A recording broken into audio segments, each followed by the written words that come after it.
You're listening to the AFTERBUZZ TV Network, now the largest new media platform on the web, and your #1 source for after-show entertainment. Very good, Dean Johnson.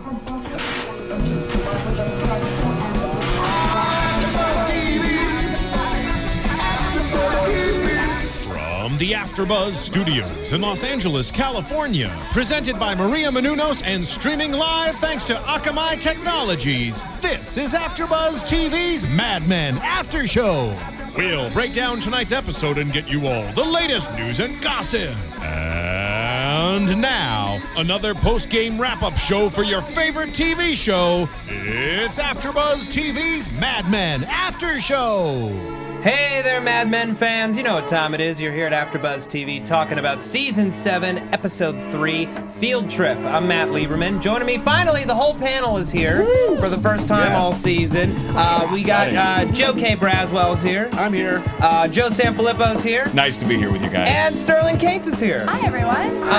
We got a lot to talk about. A big episode, and I'm so excited that we get to talk about this. Betty's back. Don's back at the office, mixing it up. Yep. We got a lot to discuss. Real quick though, at the top, you know, we open in traditional Mad Men fashion with an obscure art film clip that accurately, on the nose, describes Don Draper's current state of mind, and it is the film Model Shop. Yes. It is a French film that takes place in Los Angeles, and it's about a man who's in a relationship with a wannabe actress and another man who's dealing with an existential crisis. So it's very apropos. It's also very Matt Weiner. I mean, it's very good at sort of subtly or not so subtly giving us these openings. Not only giving us some time and historical context, but also giving us sort of the context of what's happening with the characters and with the stories. And that was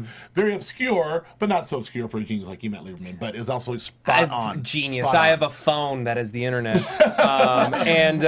Just a fun fact, real quick. The director of that film, I can't remember the name of the director off the top of my head, but back in Season 4, when Lane and Don were going to go see a movie together and they wound up seeing Gamera, they were thinking about seeing another movie that was from the same director. This show is made by smart people. It is. Anyway, we're going to get into Don in a bit. I know we have a lot to talk about with him. But first, I want to break open this Betty story. Yes. It's her first appearance of the season. She looks great. Good to see Betty. Good to see Betty. Great to see Francine. Francine's back for the first time since, I think, Season 3. Yeah.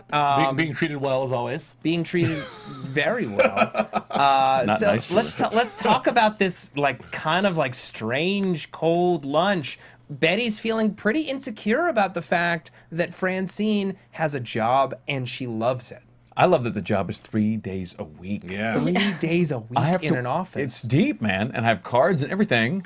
And, but yeah, Betty seemed, I mean, if looks could peel paint, the look she gave her at the end of that scene, oh my gosh, that was rough, man. Yeah, well, I love that line, you know, oh, aren't children supposed to be the reward? Like, trying to talk up, like, oh, but I'm a great mother, you know, but she's right, not. when everyone knows that she's not. Yeah, I mentioned Sterling off air. It's just so interesting to see, ironic and interesting to see how both Betty and Don, the couple, are still they're the two in this entire world of 1969 who were stuck back in 1962. I mean, they still don't get it. Like, you know, everything's happening culturally and 100% right. on, and you know, Betty was like 3 days of why would you be in an office? What's that like? Exactly. You know, it's like even Rogers dropping LSD and having orgies with young hippies. Very young hippies. Exactly. By the way. And you'd think and he's supposed to be even more, you know, old fashioned, but no. Don and Betty are kind of stuck in this earlier era. And, you know, Betty, from this conversation, she's inspired to fully embrace her mother role. Well, if Francine, you know, can have this career, I'm just going to prove how great a mom I am, and I'm going to invest some time in Bobby's welfare. Right. I'm going to go on this field trip with him. And I might even drink the milk. Right. I can be important too, basically. Yeah. Like, you think your job's important. My job's important too. Exactly. Yeah, but she totally didn't do it for Bobby at all. I feel like she just did that for herself. Oh, 100%. Of course. That sense of, like, importance. Bobby Betty is always about Betty. Yeah. And you could see it in Bobby's face when she said she was going to come. He's like, really? He was so excited. Really? He You'll was come? So excited. So so excited. so pumped up. Because, you know, when has Betty ever really sat down and talked to Bobby and asked him how he felt about anything important? One of the saddest parts for me was when Bobby was like, "We're having a conversation." Yeah. He was so Yeah. excited about Excited. that. And I was like, oh, You can't wow. sit here. This is my mom's spot. Yeah. It was rough. By the way, how about that 1969 school bus? Mom smoking. Oh, I love like it. the teachers with the low cut blouse, like bumping Yeah. around. I might have watched that scene more than once. Where were you when I was in school? She's a very popular teacher. Oh. She's very Yes. good. I She's very good. I had nuns, man. I'd have paid money for that. What was the quip that?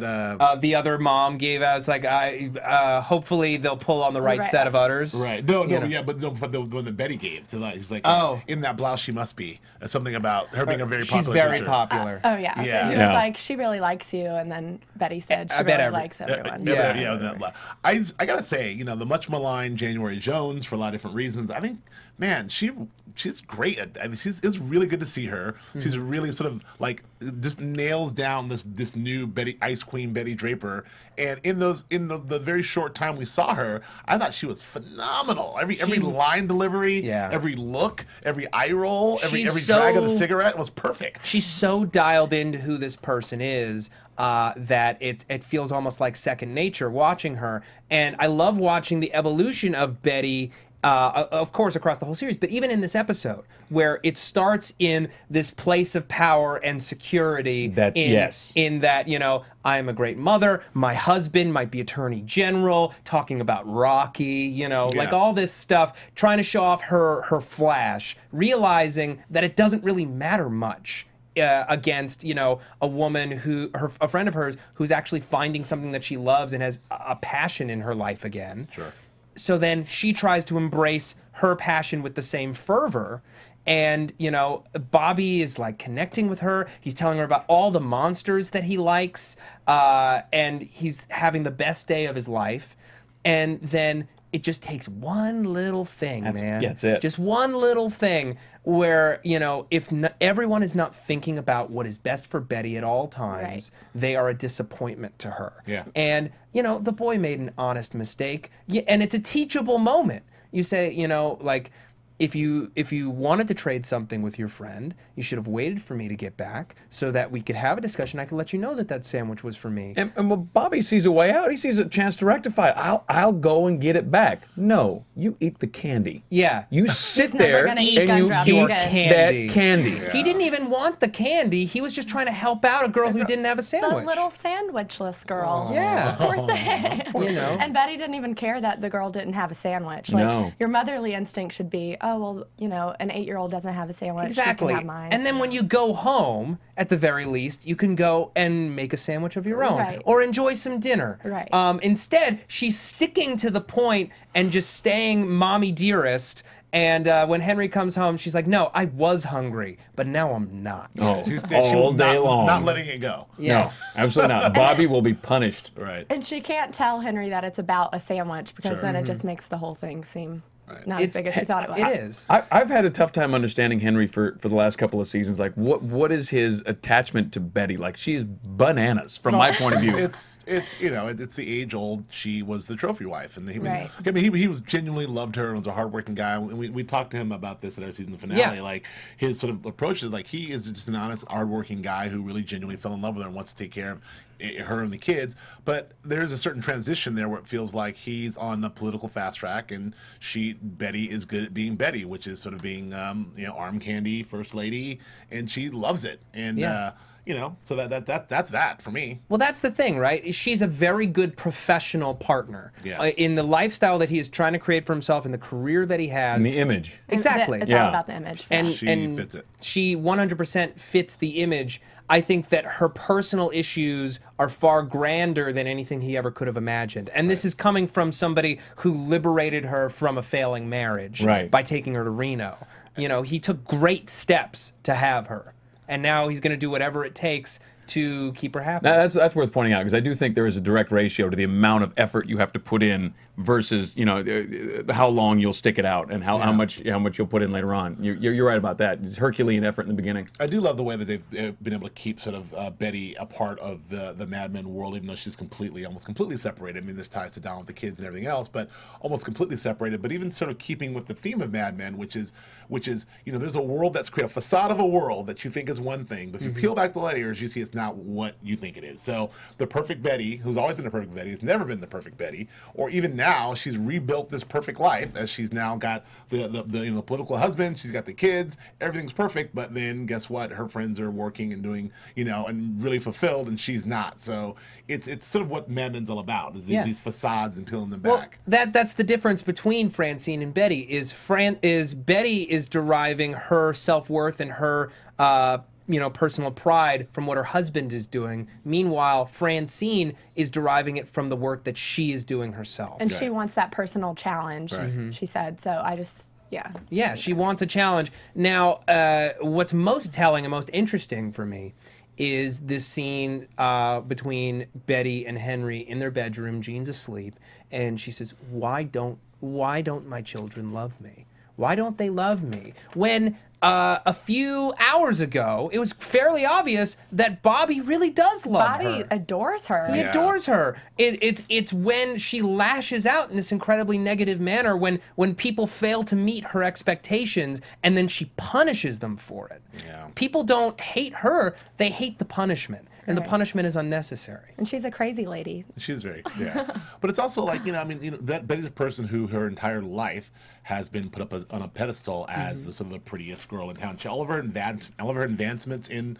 life in the world, all of her adulations, all of everything she's ever gotten has been due to the fact that she's beautiful. And so I think that the way she views being loved is sort of warped, I think. So I think I agree. So by her own children, I mean, she views it as one way. Like, if I'm the prettiest in the room, I'm the most perfect in the room, so everyone loves me. And the kids are not giving her that respect just for walking in and being the prettiest, so she doesn't understand. I think you bring up a very, very valuable point, which is that Betty's upbringing failed her utterly.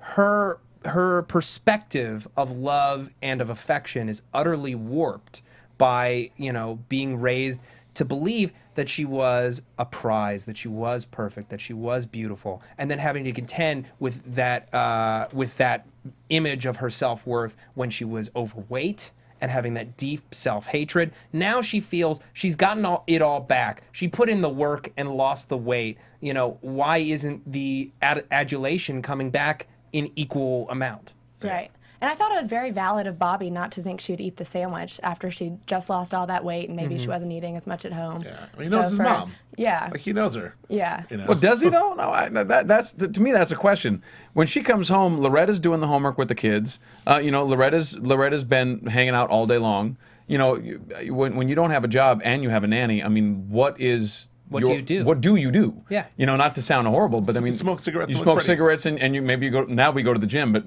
but I mean, there's not much to do. And the kids don't have the relationship with her. She comes in as a celebrity. Yeah. She's a celebrity guest at home. She's not. She's not doing the mom stuff. So it's very funny because, like you said, her upbringing failed her. She wants all the rewards of doing all the mom stuff. She wants that relationship, but she doesn't want to put in the groundwork to get it. I don't know if she knows how to try. Yeah. You may be right. And she still has this utter. What I also find is funny, this complete contempt for Loretta. Still, like not as like she's nasty to her. It's not racial. It's not racial or anything. It's just the fact that like it's a part jealousy because you're doing stuff with the kids that I can't do, or not.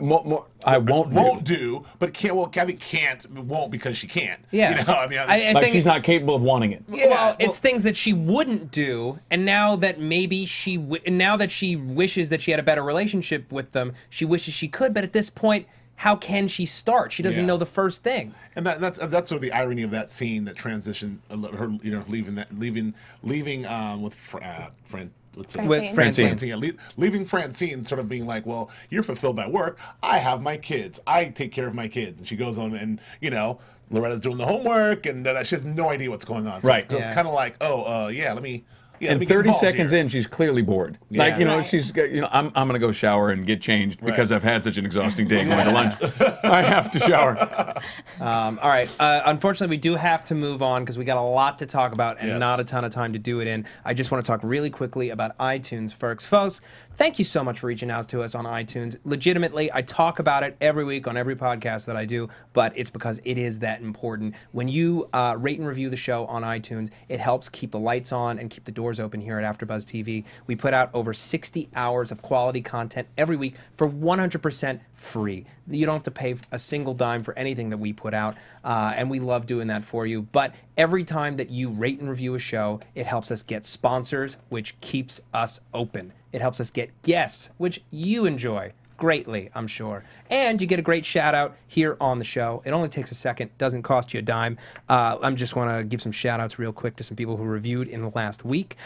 Big Kahuna Luna says, great Mad Men recaps, 5 stars. Is one of the best podcasts about Mad Men. If you're a super fan, you'll love it. Jill17, insightful and always the first Mad Men podcast posted, 5 stars. Really enjoyable, great podcast. Thanks, guys. Appreciate the great analysis and banter. Top notch. Well done by T1964T, 5 stars. Impressive that you guys get this posted earlier than other Mad Men podcasts. This is one of my favorite AfterBuzz TV shows. A must listen by Thai Agent. I can't quite pronounce it. I apologize. 5 stars. Love to listen to the panel dissect the Mad Men episodes. Don't know many people watch Mad Men, so it's great to have this to listen to every week. Great recap by Triton312. Always absolutely love this podcast. The panel offers excellent insight into the episode and always presents something I didn't catch. I love the extra nuggets of information I'm able to get from every episode. This podcast is like the slice of pie after the main course. A meal isn't complete without it. Nuggets. Yes, Sassy I like that Grace word. just now discovered this podcast, 5 stars. How sad am I that I haven't known about this before? I listened to season 7, episode 2 last night. Loved hearing the discussion about Sally and her dad, as I've always thought the entire show was about this relationship. If I were writing this show, I would have the final episode focusing on Sally as an adult, looking back on these years from her perspective. I wouldn't throw that out as a potential end to the series. I think that's actually really cool. Titanic. I'm going to get Matthew on the phone. Yeah, Titanic. Sorry. And then finally, Jay Smith family writes, simply love it. Great show, 5 stars. How long did that take Jay Smith family to write? I'll tell you, a second. Right. So Big Kahuna Luna. Yeah. What a great name. that's a great name. But thank you to everyone say it. who reached out. Please rate and review the show, and we'll read out your shout outs next week. Yes. So, Don Draper. Don Draper. Man, myth, legend, unemployed. Let's Yeah. discuss. Lonely? Yeah. So, first of all, he's still getting dressed to call Dawn. He calls her and he's like, well, it's like so pathetic listening to him list out, I need a like new typewriter ribbon for paper, my yeah. typewriter. I have letterhead, Sad. but I need onion skin, and I guess I need an envelope. I wrote a letter, but I can't Yeah. send it. And then he was so heartbroken when she couldn't come. Right. Well, go ahead. I love the how absolutely dramatic the difference is between The Office and Don's life, Sure. and that scene in particular was so brilliant. I need you to get him on the phone for me. Yeah. She's like, I can't. Dude, like, I'm working. You're not. It's yeah. The juxtaposition between Don's quiet home and him like, it's again sad getting dressed to call Don, and Don's like phones are blowing up. She's got like phones in each ear and she's scribbling stuff down, and Don calmly's like, "Tell me about the." It's like, Tell me about the Mountain Dew commercial. right? What's going And on it's like, there? And Don, sweet Don, is trying to do her best, but like she is working. She's busy working. He's not. So She got a job Right. now, a capital J-O-B. And his only business call isn't even about business. It's Right. about Right.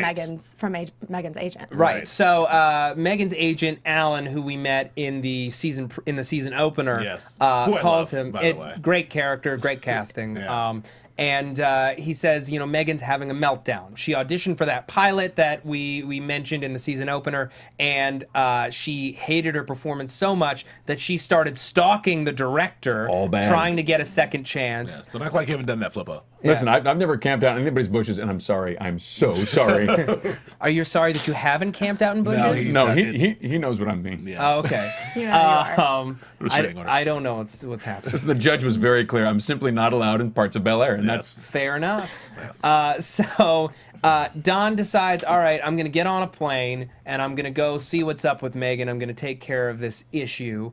So he gets on the plane, and he's greeted by a flight attendant, Trish, stewardess, is it? Trisha, who knows who he is. He gets propositioned a lot in this episode. I want to be Don Draper for just 3 hours. That's all I want. 3 I just want to walk away. It's a good line. It's a walking good- around like I don't want 5 hours. I don't even want a day. I just want 3 hours. Just give me hours. 3 hours of that level of pimpdom, Yeah. where you Right. sit in a restaurant and a woman comes up and is like, "Listen, I am upstairs right by the elevator. That's all I got." Draper's like, it's a Tuesday. I know. No. Well, it's interesting, right? I'm wondering if the fact that his marriage was in such a precarious position, if that's almost like sending an unconscious signal to the universe and the women of the universe that it's time for Don Draper to play. But he's not biting. Oh, wait, how does that Sterling, signal is that how work? women work? Hold I on. don't think So, that's how That women doesn't work. sound familiar. No. Go over the signal Some again. women, but, The Signal is real. There's a movie called The Signal. It's coming out. It's about this. So you could Lawrence describe it Fishburne's in slowly. Yeah.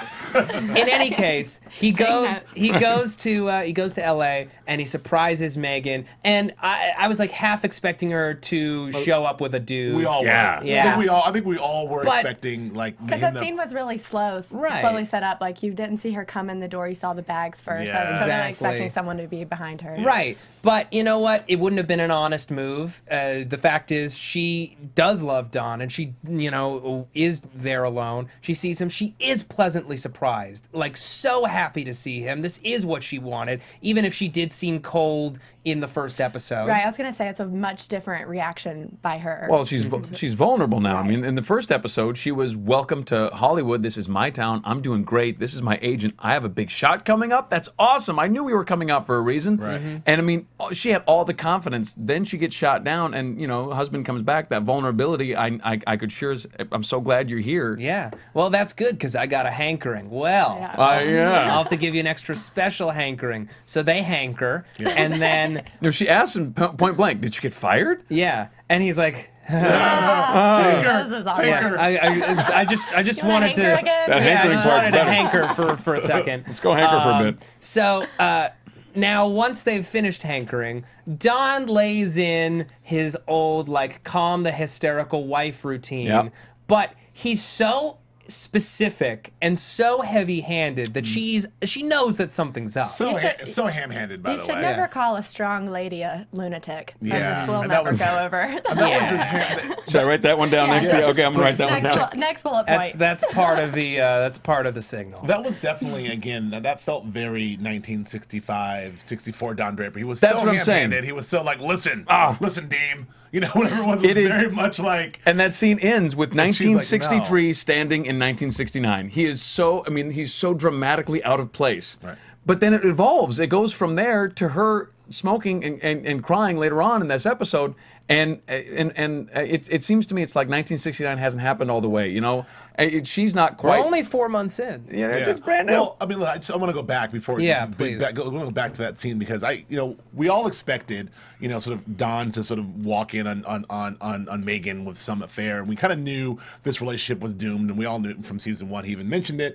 We knew this was going to end. How it was going to end spectacularly with Don cheating or with Megan cheating, but it was so smart and so wonderfully written and so nuanced that it didn't end like that. Right. Because real life isn't that simple always. Exactly. TV works like that. Oh, I walked in on this girl. Or I And you walked don't into have this guy. to bring Right. another person into a relationship to ruin it. Right. Well, It's- is it ruined? No, the point that I'm making is the way that I agree with you the way 100%. that they broke up, where Don really sort of putting his heart on the table and saying like, I lied and confessing, I lied, this is what happened, and her really taking all that in and then still saying, oh, so you with a clear head decided not to be with me. Right. These these problems are far more complicated than just like, you know, who are you sleeping with? No, you're right. Walking Yeah. in, and the fact that they were able to show that in that one sequence, and it was so completely well written and, completely heart wrenching and wonderful, is just a testament to Matt Lieberman. I agree with you. We're not going to break them up with plot. We're going to break them up with character. Yeah, and that's it's such earned. absolutely such a strong choice.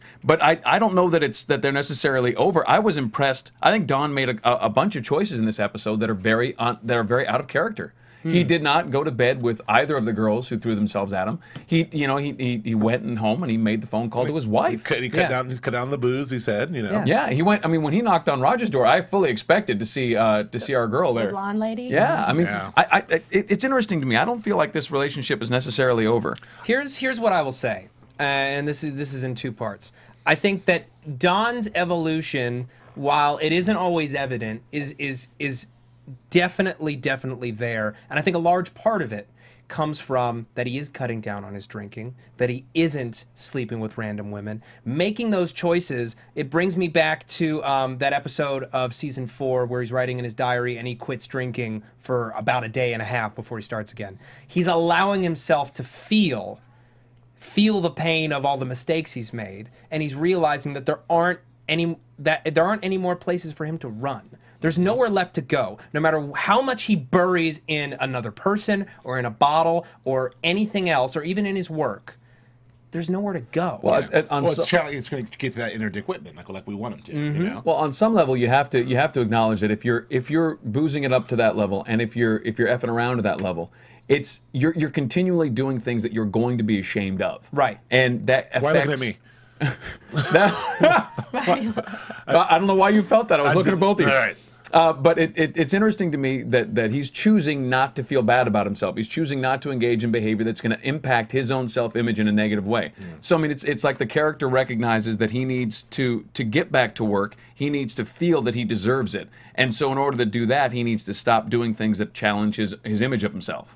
Here's the thing, though. I don't know that I agree that Don is a transformed man. I think that this is obviously the new Don Draper, and I alluded to this in the first episode. But it's not even the new Don Draper. It's a couple shades lighter. Yeah. Sure, Right. it's a couple shades lighter, Don, but I do agree there's a transformation. He's not flandering, he's not boozing. But the question is, I mean, which Don Draper is the most effective, creative person, human being? I mean, this is I mean, I don't know. This remains to be seen. But the Don Draper who's out there betting the women and having the whiskey and kicking ass with the clients, that's the guy who was successful and who we saw rise and fall. But he was also. That's my point. Is that Don Draper is unsustainable. That's why it blew up. Well, let me ask you this, because it seems like this whole episode, that is a brilliant point, because I think the whole episode hinges on that point. Does that Don Draper matter right now? Yeah. It seems like the partner meeting is very clear. Like Roger goes in there, guns blazing. He's a genius. We cannot afford to lose him. And they're like, what He's are Don you Draper. talking about? We've been working without him for almost a year. Yeah, but But it's not working. It is wrong. working. No, wait, let me finish this They're point. wrong. Let me finish this point. And his wife is essentially saying the same thing. Like, I think that guy is not as important as he would think he is. It seems like the firm is making money hand over fist, and they almost can't keep up. They're not making money hand over fist. Their clients. Yeah. And they, they're just You think it's all copacetic? The way that it is right now, it's not all copacetic. It's stable. What it Yes. is, it's stable. So you think they're treading water? Yeah, They are that's, treading water. that's exactly what it is. It's adequate. Okay. It's not, Yeah. I just want to submit Above this, and and beyond. I'll shut up about the whole Don Draper thing. Okay. I officially submit that Don Draper needs to be back to the old Don Draper again. I think that he does not. He wants, no matter what he's saying, he loves Megan. He loves it. He does not want to be in that marriage. He said as much in the episode 1. He loves Megan, but he doesn't. If he loved Megan, if he'd be in L.A., like working in L.A., he does not want to be in the marriage. He wants to be Don Draper. He's in love with the agency. He's in love with being a creative. And I will submit to you that it was the old Don Draper instincts that landed him in that marriage in the first place. Well, When he exactly. ran away from being an adult Well, that's a good and point. married a babysitter for his kids and for himself. Very true, but the evolution, the new evolved Don Draper / Dick Whitman can be the best of both worlds. I think that ultimately Don is meant to be this creative. I think that he is. I think that they're so wrong, to think that Don Draper is just a guy. Roger's right. Don is a genius, and when they get a load of Don and his ideas and how he's rolling and what that does for the company, that's the transformation. And Peggy knows it. Okay, Peggy knows we're it. gonna get into that Okay, in a yes. second. I don't want to jump ahead to when Sure. Don's at the office. I want to get fair enough. do it chronologically. Can I have one last point? Yes, one. I wanted, and this is interesting to me, and I wonder what this says about us. I don't know about you, but did you want him to go to bed with Emily, the course girl? I did. Okay, so this is interesting because I also I wanted that, and when Roger opened the door, whom I love, you know, I have a big crush on John Slattery. My man crush is John Slattery. Yep. When he opened the door, I was bummed. I was like, I want that to be Emily, and it's interesting. Like I wonder what that says about us. Why do we want him to be that? I didn't want it to be her. I didn't want it to be her either. What does it say about us? That's what I'm saying. Right? What does it say We're about like, you do two? it, Don. I was Get happy it. it was Roger. Yeah, because that move to go to Roger is proactive. To go to Right. Emily is 100% regressive. Absolutely. I feel Yeah, like also in the first 2 episodes, he's like, I'm trying to fix this situation. I'm trying to make it work. But we never actually see him try to fix it. Exactly. And I feel like in this instance, you get what you have the courage to ask for. And he finally went to Roger and tried to make something happen. And the next day, you know, he's in the office. It's a very valuable point because the fact is he was so afraid of screwing it up further or of learning that they really didn't want him back that he didn't even try. And, you know, having his marriage be in shambles, having her say, this is the way it ends. And, you know, he may be able to salvage it, he may not. But knowing that as of right now, there's nothing to be done on that front. He makes a bold move. He goes to Roger, and they have it out like brothers. Yes, Right. I loved it. Yeah. Well, first he goes and he gets the offer from Dave Wooster. I mean, that's really that's the most important. That's the fulcrum for the whole thing. And just to be clear, I did love the fact that he did make that proactive step to go to Roger. I mean, I'm not saying that was a bad move. I was just saying that we thought that was going to be the chick. I think the marriage is over. I think that she said it. We're done, and I feel like she meant it. I feel like that was a catalyst to get Don to do his thing, which is what he needs to do in New York, and we'll see how that plays out. But I really believe that's where it's going to go. I mean, let me toss this out. Last thing, I think if Don continues being Don, he becomes a tragic character, inevitable. And I feel like Megan, to me, and this might just be because I think she's a terrific character, and I really empathize with her and I enjoy her. I feel like she's his opportunity at salvation. If he doesn't grab it and he doesn't understand that that's what this is, then I think he's going to eventually be a completely tragic character. There's nothing at the end of it all. He's going to be alone. There's going to be nothing. But Who says he's He not? still has Sally. Yeah, he still has Sally. And honestly, I think that he's not going to find happiness until he learns to be happy with himself and he learns to love himself. And that means that he has to forgive himself for a lot of things. Case in point, you know, taking Don Draper's dog tags and taking his life. Until he forgives himself for that and learns to love himself, it doesn't matter who he's with or what he's doing, he will still be in an existential crisis. Dr. Lieberman's in the building. Ladies and gentlemen. Woo! All right, so he has it out with Roger. He meets Roger's paramour, who, like, they look so completely, two people who could not look more different. Roger and I unfortunately I can't remember the name of the woman. the hippie girlfriend. Neither can Roger. Yeah, bringing him a BLT. Doesn't matter. Yeah, She was really young. yeah. She was very young. But But you know. he's like, you know what? I miss you. You know, you want to work? Come in Monday. Great. So Don takes this to mean that he has his job back. Big mistake. He calls up Megan and he's like, I fixed it.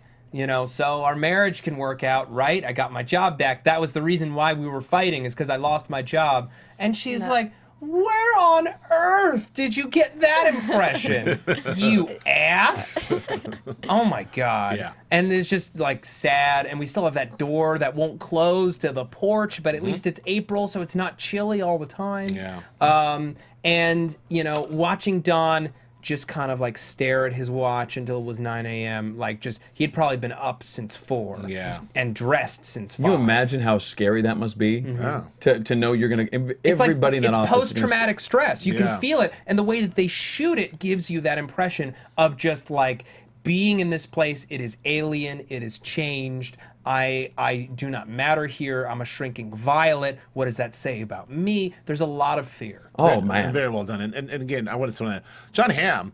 Great job. Great. He's good at acting. Again, like He might have a future. he's good at acting. That kid Hammy. Yeah. No, but no, I think that really this episode 1 and this episode, you know, 703 was fantastic. Right. In terms of what he was able to show in those moments alone, the looks on his face, this look of like we know Don Draper is Don Draper, and this guy is alone, and he's very terrified, and he's very confused, and he's lost between times, and he's getting dressed, and he's looking a little disheveled, doesn't look quite as dapper as he used to, although still handsome. Now, it's great. Before we get into all of Don's interactions at the office, I want to talk about the state of the office right now when he arrives. Okay. So the Clio nominations have just come out. The only nomination that SCNP has received is for a Playtex ad by Michael Ginsberg. You know, Peggy's Rosemary's Baby, St. Joseph's Aspirin ad, which she worked so hard on last season, didn't even get submitted.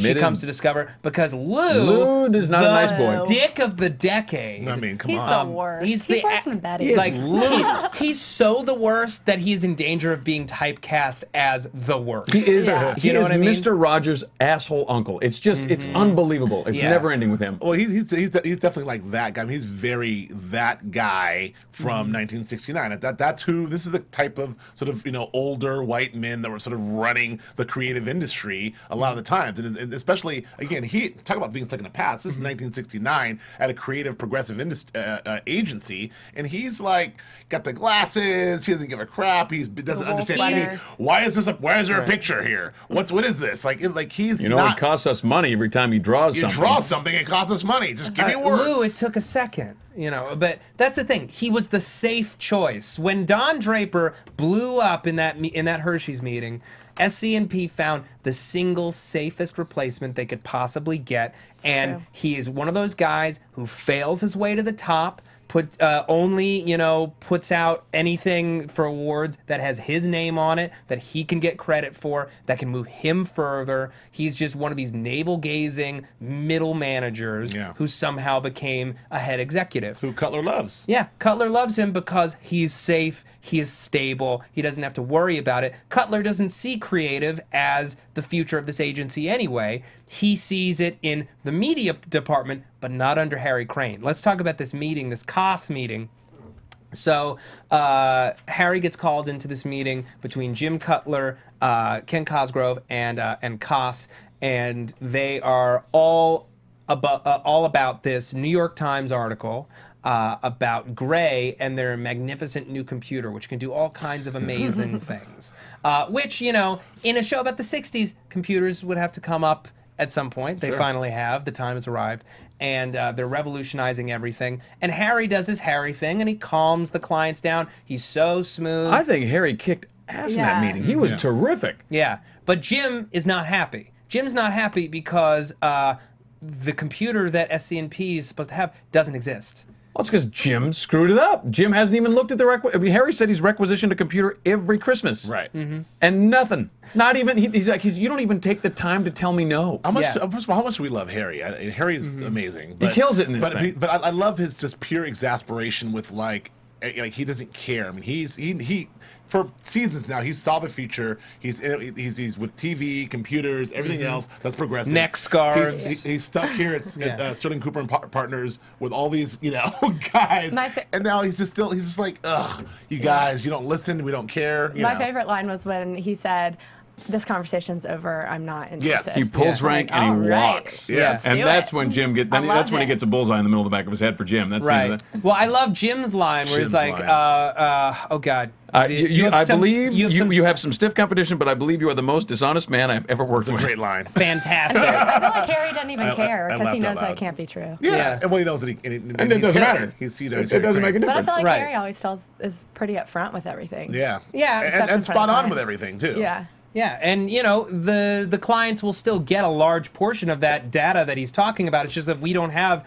a computer. Unfortunately for Harry, Jim Cutler calls Wall Street Journal and gets him an interview to plug this great new computer. Which we don't have. What about the local markets program? It's a great idea, and I'm sure someone will do it. Yeah, exactly. But kill it. Yeah. I also just love looking and seeing John Cosgrove in that damn eye Ken patch. Cosgrove. Ken Cosgrove. It's So good. so Ken unsettling Cosgrove to in see that- him in that. Yeah. It just makes me happy every time I look over and see him with the eye patch. Oh, he's been through Anyway. so much. Poor Cosgrove. yeah, And he poor puts his Kenny. best foot forward. Don comes in, he's like, hey, look at my kids. And everything. Yeah. Yeah. So when Don arrives at the meeting, or he arrives for his meeting, he's looking around, he's seeing the nameplates have changed, and he sees Lou outside of his Titles. office. The more important titles have changed. Titles have changed. Peggy, copy chief. Familiar names, different titles. And Lou's outside of his office, and he's like, you know, you must be Lou. And Lou turns around like he's seen a ghost, and he's like, yeah. How are you, Don? Great. And he's like, oh, well, I'm ready to work.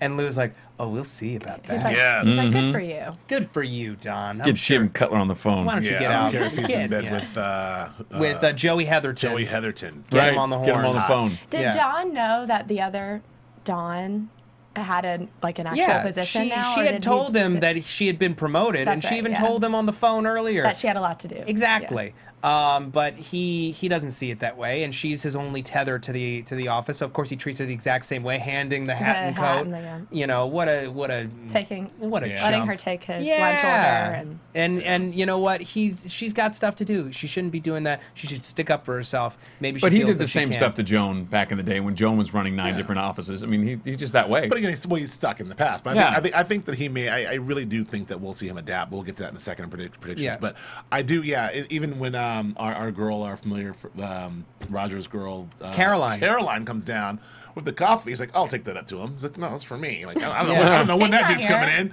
Right? Lord knows what he's doing. Yeah, Roger on time. What a Yeah, laugh. exactly. Exactly. So after meeting with Lou and realizing that Roger isn't here and that this was a big mistake, he walks straight to the door, and then who should stop him but good old Mikey Ginsberg? Don, hand on knob, and then he lets go of the knob and he's sucked back in. Let me ask you a question. Do you think he was going to leave or just go to the lobby and kind of kick it? No, I think he was going to leave. Do you think he could leave though? I mean, realistically, because you know that word will get out right away that he got the offer from Wooster, that he took the job back then he thought he had the job back. Was he? Was he leaving? Well, I think he was leaving the office. I think he had realized this was a big mistake and that Roger had lied to him. That's how I took it. And the reason why he could leave, the only person that he interacted with only people he interacted with were Lou and Caroline.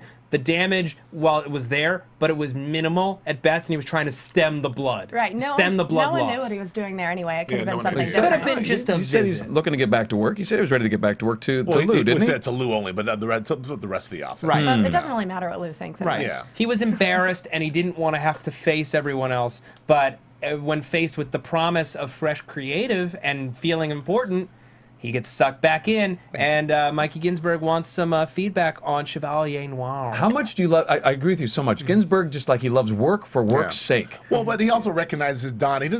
Ginsberg doesn't have the history of all the Don Draper politics when he's heard the stories. No, he just but knows he knows Don smart is a and super, he gets it. Well, not only that, no, he's a super creative genius. Yeah. He's Don Draper, so he's like a celebrity. So of course he's going to want Don Draper to look at the boards. I mean, whereas everyone else is like, oh yeah, of course he's a genius, but he's an asshole. But Ginsberg is the sort of the barometer of truth. Like, well, this guy, he's Don Draper. He needs to look at the boards. Yeah, this guy, he'll know what it is. He'll know what the freeze frame at the end of the commercial needs to be. And then it's funny, and I read this in a review, and I think it's very, very true. It's so funny how the little artists area, the creative hub room, feels like an area for kids. Right, like with all the the art on the furniture wall. is very Yeah. short, and there's colorful art on all the walls, and Don is just sitting there in this dull brown suit, looking neutered and ashen-faced, and Roger just isn't showing up, and everyone is surprised and mildly horrified to see him. Who is my man? Ginsberg's boy with the tie, the skinny guy with the tie. I have no idea who The that creative, is. Yeah, creative he to be just the creative kinda showed up. X, but he was great. Like, hey man, wanna look at some boards? Oh yeah. Yeah. Slick. Eventually, it devolves into Don hearing personal stories from people. Like, oh, it's great, your kids are in school. That's But now what? In conjunction with that, Ken is pleased to see him, but Joan isn't at all. That was rough. Yeah. Joan was like there was a snake in the hen house. Like, I want anything but you here, pal. I was not expecting her to be that way. with Yeah, him. I was surprised, but it just reminded of how pissed she was over the whole Hershey thing. She was Yeah. really, and I was actually shocked at the time how mad she was, how she's like, Don. But Joan had become very, sort of business minded and really was thinking about the company and what She's was at a stake partner. and what was at risk. Well, and remember so what she was pissed. Remember what she did to become a partner. I mean, that whole thing with Jaguar. Jaguar, she went to the mat and she did it for Literally. business. Right. Literally. And to see Dawn so casually throw business away on a moment of personal weakness that she can't afford, And could also- never Yeah, afford. that's true. And also the stakes, I mean, the stakes are particularly high for Joan because she's worked so hard to build the company, transform the company, and work her way up to be a partner in the company. And the fact that Don is so cavalier about like throwing it away. And that really, he's so cavalier about, I'm coming back to work now. Right. Well, then the other side of that is she's moved from where he left her. When he left, she was in a different position than she's in now. Yeah. And so he's such a strong personality for her. That's got to be threatening. Like it's got to threaten her position in accounts because he's not going to know that she's in Her accounts. seat in the head of personnel seat is barely cold. You Yeah. know what I mean? Well, I think this is a sort of, again, another weird juxtaposition of like how there's certain people in the office that feel like with the exit of Don Draper came a lot of change for the good and advancement for a lot of other people. But the larger picture is it may or may not be the best thing for the company because they're barely here. Yeah. As Bert says, I don't like the way they're talking about this agency out there. Yeah. And Roger says it's because our creative is terrible. It's dead. It's dead in It's the water. invisible. He says It's creative is invisible. Yeah. We're not doing anything dynamic. We're not doing anything interesting. And Jim straight up says it. Lou is safe. Isn't that what he said? He said he's adequate. He's Adequate. That's what he said. Good call. He's adequate, and to Jim, that's all we need right now. All we need is adequate as we grow. We can offer through media and through a computer. We can show that we care about the future and we can get business that way. It doesn't have to be about creative if we're backing up what we do with facts. It's strange that in a creative agency, it's not about creative is the worst thing. But again, I can't think that Peggy, who is also so upset about this, Peggy needs Don and Don needs Peggy. I said this last talked time. about that. So I mean, I just really. But I don't know. she doesn't give him a warm reception. Not yet. Well, no, not at all. Not until they get in a room together and start making some good Right. pitches. And I wasn't expecting her reaction. I mean, So to I speak. thought she was Right. going to be upset about it, but I didn't expect her to be so cold. She obvious says. about it. Yeah, I had to rewind it and watch it again. I can't say that we miss you. Yeah, I was like, did she say can or can't? I No. was kind of confused. I can't say that we miss you. A combination of Hershey, and then also, I'm trying to remember exactly what it was. He killed one of her ideas late last season. Yeah. Yeah. And she's obviously still stinging from that. I mean, but compared to Lou, though, I feel like she would be. she's trapped under. Relieved. Well, she's trapped under Lou, but Don thinks he owns her. Yeah. So, Right, yeah. whatever her frustrations are now, she is still the copy chief, and she doesn't have to put up with Don's, if I may be blunt, petulant BS. Yeah, frankly, and that she left, to go get away from Don. Yeah. And then he sucked her back in this big dick power move. Right, exactly. Yeah. Which I think that Joe Sanfelippo is so pleased by this image. There's 40 things I'm not going to say. Great. Me neither. I want to talk about Roger because Roger kicks ass I for know Don. you love Roger. You love him. I love John Slattery. But yeah, It's so much. Let's talk about this partners meeting, right? I haven't seen Roger go after something he wants like that in how many seasons? Not since Chevy. Not since he got Chevy, by ordering those fake Gibsons at the Yes. airport bar. Which Yeah. you mentioned, which you again had to mention to Don in the hotel room. He goes and he kicks absolute ass for Don, and it makes and his argument is it It's doesn't very sound. I was Yeah. very impressed with his. It wasn't a matter of it didn't feel emotional. Yeah. Yeah. It was like no, we need him. How good is it going to feel going into a meeting when you see I don't remember the girl's name sitting on Mary his lap? Wells. So the Mary Wells agency, Peggy's storyline kind of mirrors that of Mary Wells, who is a trailblazing female ad woman who Yes. launched her own agency. Yes. And he's basically like, if we fire him, not only do we have to pay up and buy out his shares, but then the non-compete is gone. Do you really want to see him at another agency? We couldn't afford to face him. He's Yeah. dangerous competition. Oh yeah. That was a nice shout out to Mary Wells too, because that is sort of that's what Peggy's character is based on. So it's kind of a cool little thing. I love when they interject the real people, like Ogilvy, and so that's Exactly. It's kind of cool. So, they all kind of look at each other and they realize, well, there's no getting rid of him. There's no easy solution. So finally, Dawn calls him in to this partners meeting, and we swoop the camera into the conference room, and Lou is just leering from through the glass, and Bert Cooper tells him, all right, Don, we would like you to return to this agency, but there are some stipulations, and they're steep. They're deep. Yeah. And you know what? I got to ask you this. Well, let's go over them first. Yeah. Not alone with the clients. Not alone with the clients. In meetings, you have to stick to the script, and that is a script that is approved by everyone else in this room. No drinking. 4 new bosses. You got 4 bosses now. Yeah. Everybody's got to approve this script. Yeah. No drinking in the office except for when you're with clients. Wow. You must be in Lane's old office, and you report to Lou. Bad things happen in Lane's office. Yes. Well, let's talk about this. Do you think that they were trying to set up a scenario so unappealing that he would turn it down? I think so. I think so too. I mean, either way, I don't see them losing in this. Either they've got him into a place where he cannot accept it. Obviously, he didn't go there. He accepted it without batting an eyelash. Right. I love that moment. It's just that you push in and he's like contemplative. Okay. Okay. I mean, what he had in his coat pocket had to be, you know, the offer he had to be 100 times better than what that stipulation 100%. you know, a new position here is. So it just makes you wonder how bad he really wants to be with this agency. But we that didn't he helped build. We didn't mention the absorption of share. The absorption of it. If he screws up on any of these, I think he's being set up to fail. I mean, this is damn side near of impossible. And they will his partnership is gone. They catch him having a drink, anything. Anything, and they reabsorb his shares, and he doesn't get any money, nothing. He's just out. And even with all that said, he's like, yeah, okay, let's do this. And then we kick into that awesome Jimi Hendrix doo-doo. Bam, bam, boom, doo. And I'm just like cheering, and I'm running around my apartment, and I'm just like, hell yeah, Don, give him hell. I love it. I love it too, because I am absolutely rooting for Don to take all those stipulations and all those things and save this agency and kick the shit out of that no good slimy Lou. Prove himself. Oh I my love gosh. it. We gotta Throw get rid Lou, of All him. right, throw Lou folks. out of the window. All right, it's time for predictions. And now, your AfterBuzz TV predictions.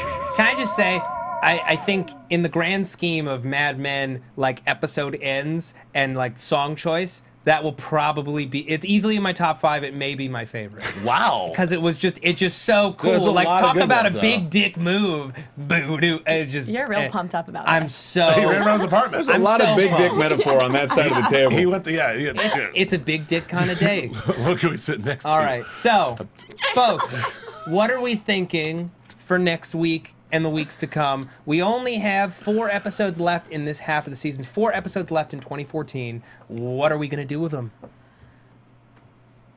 I think it's going to take a while for the Joan-Don relationship to rebuild itself.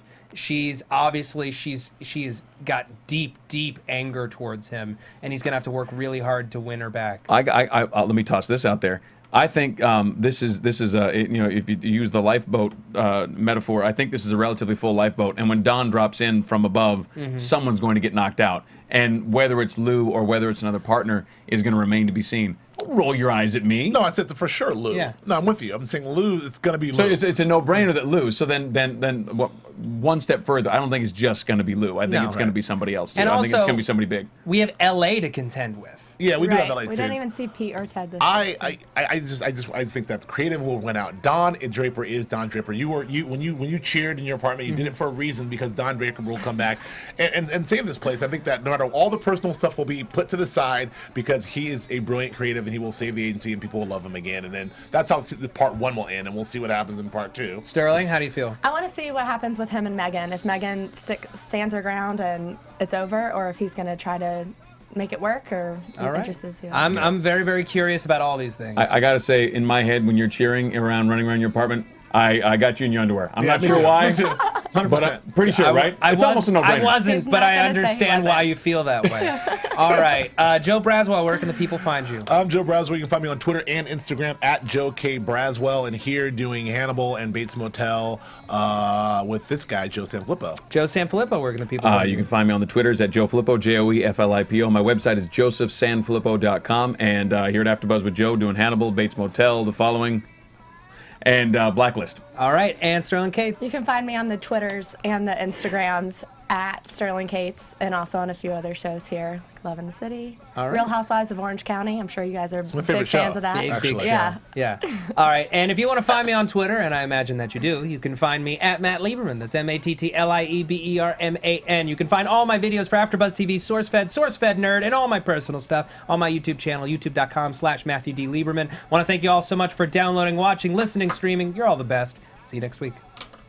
From executive producers Maria Menounos, Kevin Undergaro, Phil Svitek, and the entire AfterBuzz TV staff, we would like to thank you for listening to the AfterBuzz TV network.